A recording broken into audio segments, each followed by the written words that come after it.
Good evening friends, कैसे हो आप? थोड़ा सा लेट हो गया आज, कुछ थकाई भी लग गई है तो कुछ नाम भी लेने हैं तो ले लेता हूँ। सुनील पंत जी अल्मोड़ा से, चैनी खैनी के डिस्ट्रीब्यूटर, हमारे बहुत बड़े शुभचिंतक। और गुड्डू भाई पूर्व जिला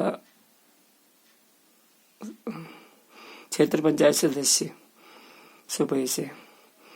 और काकू हमारे पूर्व क्षेत्र पंचायत सदस्य बीडीसी मेंबर छानी सील से। और है हमारे छानी के लाइनमैन गिरधर सिंह बिष्ट जी और गिरीश सिंह बिष्ट, हमारा छोटा भाई बंटी, अभी बीडीसी मेंबर वर्तमान में है छानी से सील से। और एक हमारे मुंबई से है दोस्त, शायद नाम मैं मिस कर सकता हूँ लेकिन नाभा दास नाम है उनका, मलाड वेस्ट में रहते हैं, ईस्ट में, मलाड ईस्ट में, बुरेली के बाद मलाड का आता है स्टेशन, तो वहाँ से वो हमें रोज पिकअप करते हैं, देखते हैं, वॉच करते हैं। थैंक यू सभी लोगों का, और गोकुल मेहरा जी का बहुत प्यार। और अलका पांडे म्यूजिकल पेज का तो हम हमेशा तहे दिल से आभार प्रकट करते हैं। तो साहब पहले एक दो शायरी पढ़ लेता हूँ, उसके बाद एक छोटी सी बहुत हृदय स्पर्शी कहानी है, गौर से कंसंट्रेट करके दिमाग को एकाग्र करके सुनिएगा। तो एक शायरी है सिर्फ गुड्डू भाई के लिए, हमारे पूर्व क्षेत्र पंचायत सदस्य सुपई। मुझको न चाहोगी तो कोई बात नहीं, किसी गैर को चाहोगी तो कयामत से पहले कयामत होगी। क्या बात है गुड्डू भाई, थैंक यू। दूसरा फिर अगेन गुड्डू भाई और सुनील पंत जी के लिए, जो अल्मोड़ा से बिलोंग करते हैं। तो क्या हुआ, जाने जिगर के छल्ले कब तक छुपे रहोगे, एक दिन बाजार में आम के भाव बिकोगे। हम वो शख्स हैं जो तुम्हें खरीद लेंगे, रस रस को चूस लेंगे और गुठली को फेंक देंगे। थैंक्स। अब सुनने कहानी, अपनी ही करने का फल है दोस्तों ये नेकी और रुसवाइयाँ, आपके पीछे चलेंगी आपकी परछाइयाँ। बस इसी को मद्देनजर रख के एक कहानी कहने जा रहा हूँ, बहुत हृदय स्पर्शी है। तो होता क्या है साहब, पुराने जमाने की बात है, जैसे आपको पता ही है, एक दोहा है वो, ऐसा कलयुग आएगा हंस चुगेगा दाना पानी, कौवा मोती खाएगा। बात बात में बेटा बाप को आंख दिखाएगा। तो वो कलयुग आज चल रहा है। तो उस जमाने की बात है जब हंस क्या चुगते थे, मोती खाते थे। तो अब हंसों के देश में साहब अकाल पड़ गया। क्या पड़ गया? अकाल। तो बारिश हुई नहीं तो कहाँ से होता है मोती हीरा जो वो खाते थे। तो यार बड़ी समस्या हो गई है। 100 हंस थे हंसनी के पास। कितने थे? 100। उसने देखा एक बहुत चक्रवर्ती सम्राट थे, राजा उनके एरिया के। उन्होंने कहा महाराज से प्रार्थना करती हूँ, जाती हूँ।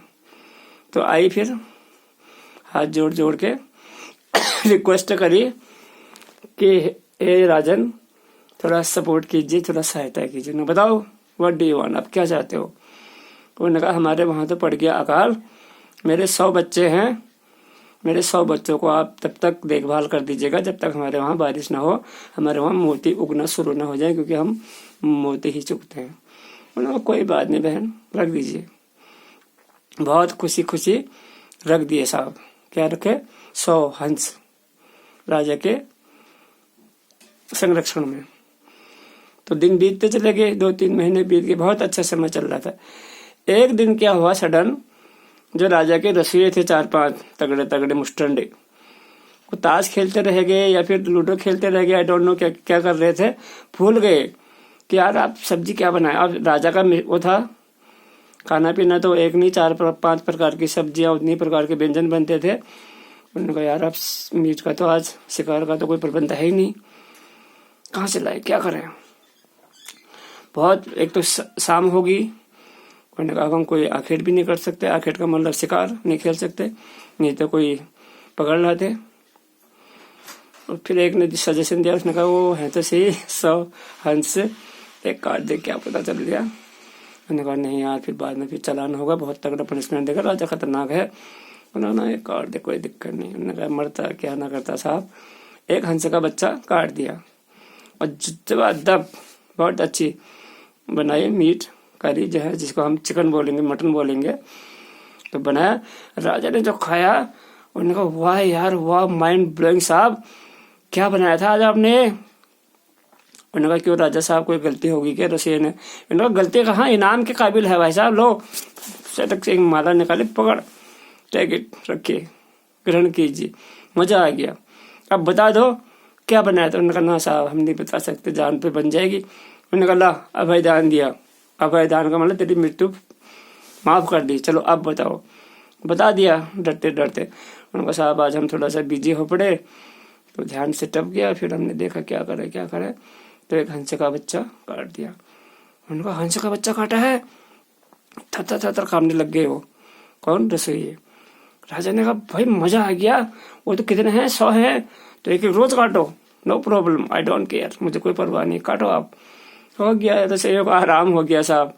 एक एक करके 3 महीने में 90 निपट गए, 10 फिर से हो गए, तो समथिंग 4 महीने बीत गया।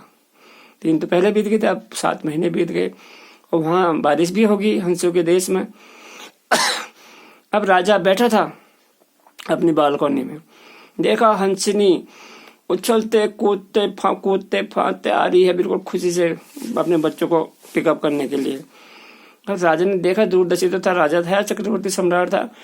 ओए अब क्या होता है। फटक से दिमाग के घोड़े दौड़ाए। उन्होंने कहा जल्दी से जल्दी एक बिल्ला पकड़ के ला। बिल्ले का मतलब जिसको हम कहते हैं बंडाड़ू, बिल्ली से बड़ा वाला और बाघ से छोटा नीचे, बिल्ला, पकड़ो इसको। तुरंत मैसेंजर गए, संदेश वाहक, तुरंत पकड़ लिया। उनका पकड़ के बांधो और इसकी आंखें फोड़ दो, गरम सलाखा करो। यार डर तो रहे थे सिपाही, फोड़ो, मैं हूं तो सही। आंखों में छेद कर दिए, खत्म। बिल्ली ने मरना ही था, बिल्ला था वो, बिल्ली से बड़ा बंडाड़ू। अब वो हंसनी आई, उन्होंने प्रणाम, आज वो सब कुछ हुआ, कुशल बात। अब राजा ने थोड़ा सा मुंह डाउन कर लिया, उनका क्या हो गया, उनका बहन बहुत ही अनर्थ हो गया। अब यार धक करके दिल में एक चोट पहुंची, माता का हृदय ठहरा। जानते हो माँ क्या होती है, बहुत। उन्होंने कहा हुआ क्या बताओ।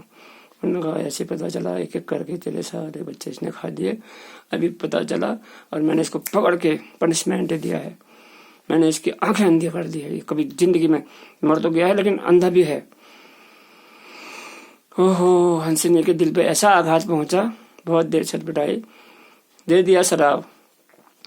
उसने कहा जिसने भी मेरे बच्चों का वध किया है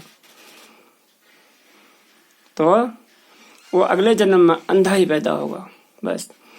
रोते भी लगते चली गई साहब। तो उसके बाद क्या हुआ, ये जो बंदा था राजा, ये धृतराष्ट्र बन के पैदा हुआ, समझ गए आप। ये धृतराष्ट्र की पूर्व जन्म की कहानी है। जब वो आंख देख सकता था, सब कुछ करता था, तो यह होता है पुराने जन्म के प्रारब्ध। इस जन्म में धृतराष्ट्र, उस जन्म में जब वो हंसनी आई थी अपने बच्चों को सौंपने के लिए उनके पास, तब वो आंख देख सकता था, लेकिन उस जन्म में उसने ऐसा घिनौना काम कर दिया कि उसको अगले जन्म में बाय बर्थ जन्म से अंधा होना पड़ा। इसलिए दोस्तों अच्छा काम कीजिए, अच्छी शिक्षाएं दीजिए, अच्छा किसी को गिराने के लिए कोई काम मत कीजिए, क्योंकि इस जन्म में आप किसी को गिराओगे, अगले जन्म में आप गिरे हुए ही पैदा होंगे। ये संदेश इस कहानी से मिलता है। तो ये था धृतराष्ट्र के फ्लैशबैक। जब वो देख सकता था, उसके बाद उसे श्राप मिला, तो अगले बार उसने जब जन्म लिया तो जन्म से अंधा निकला, क्योंकि उसने उनके 100 बच्चे खाए थे। तो उन्होंने अपने 100 बच्चों की मृत्यु अपने सामने देखी। अपने सामने का मतलब आंख तो थी नहीं, लेकिन ब्रेन तो था, सब कुछ था। तो कहानी आपको शायद अच्छी ही लगी होगी। ठीक है गुड्डू भाई, लव यू, थैंक यू, बने रहिए, कल फिर मिलते हैं। Good night, have a sweet dream, thank you.